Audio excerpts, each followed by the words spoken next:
Ärimees Oliver Kruudale kuuluv telekanal Kalev Sport laiendab oma ampluaad ning alustab poliitikasaadetega. Õigemini on vist ots lahti tehtud.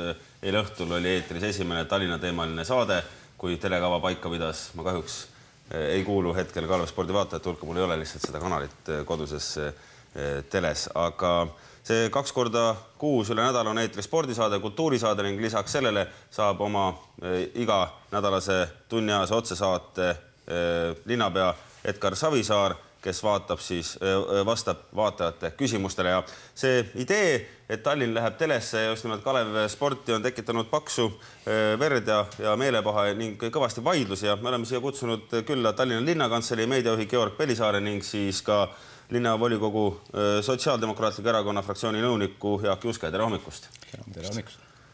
No, alustamist tõesti, härra Pelisaar, miks just Kalev Sport? See on see kõige põletavam küsimus, et kui kuskilt on traagelniidid näha, siis just nimelt selles otsuses on need näha. Seda tuleb küll öelda.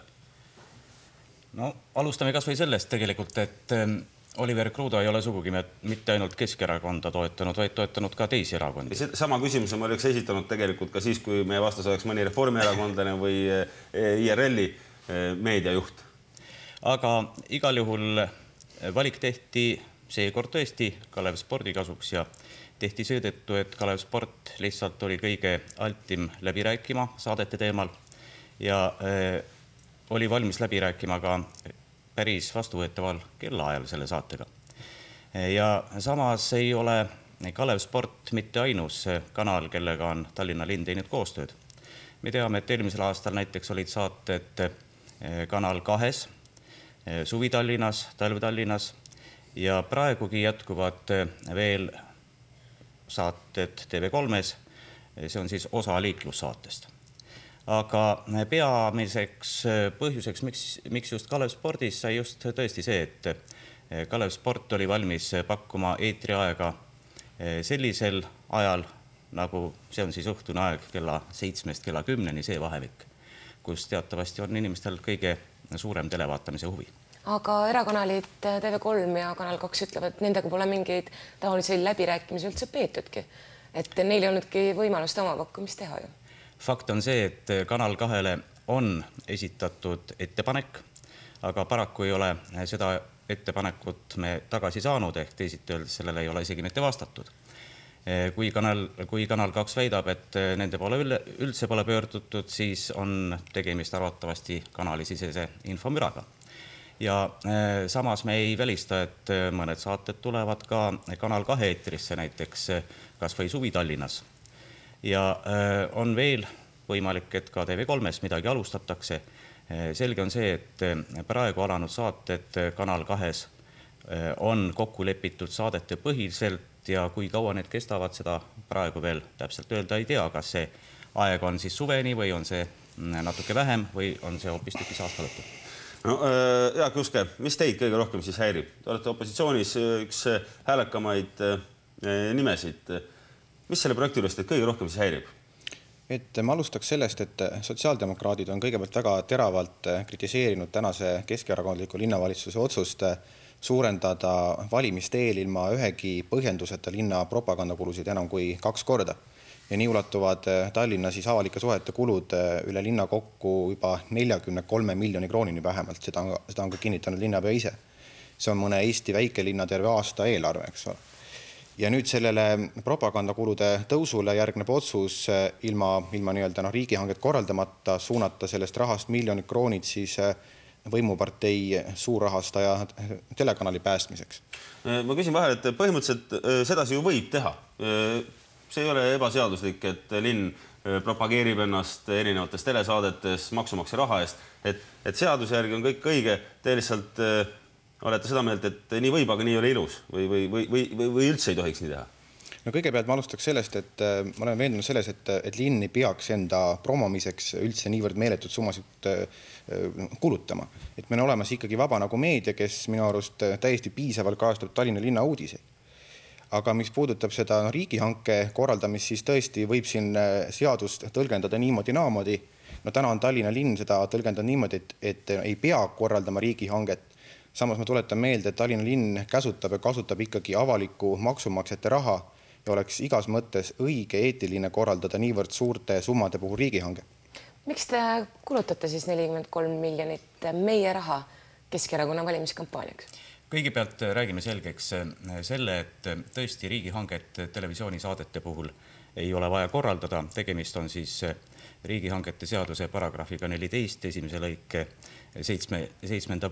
punktiga, mis sätestab erandid taoliste programmide tellimiseks ja seda saab siis teha ilma riigihanketa.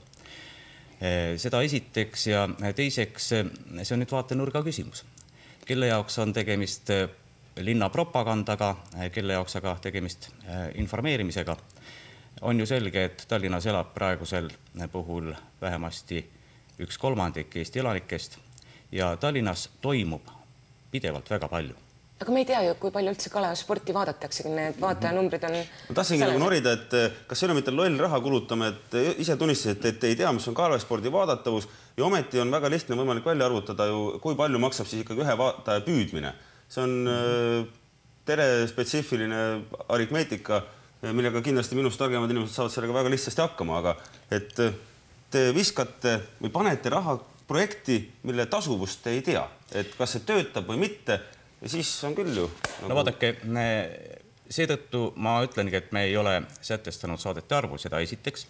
Teiseks, me ei saa sugugi väita, et näiteks Kanal 2 kella 11:30 ajal või 11:30 ajal näiteks vaataks rohkem inimesi kui Kalev sporti ja seda linnasaadet näiteks see on oletuslik, sest et üldse ei tea ju palju Kalev sporti vaadatakse. Alustame selle.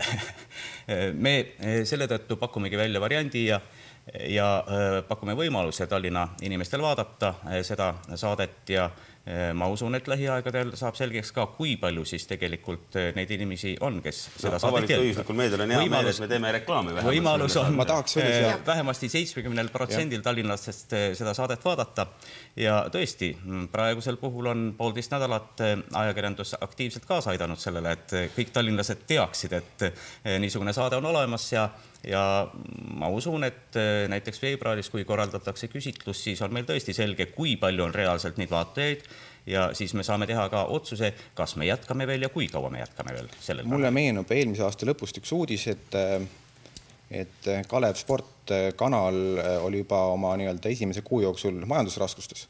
Et võib-olla ongi tulnud siin sõber Savisaar appi siis Kruuda kanalit päästma. Samas ma pööran tähelepanu ka sellele, mis puudutab riigihanke korraldamist, siis mulle meenub üks kommentaar riigihangete ameti juhilt, kes ütles, et seda seadust annab ka nii tõlgendada, et tuleb see riigihange korraldada.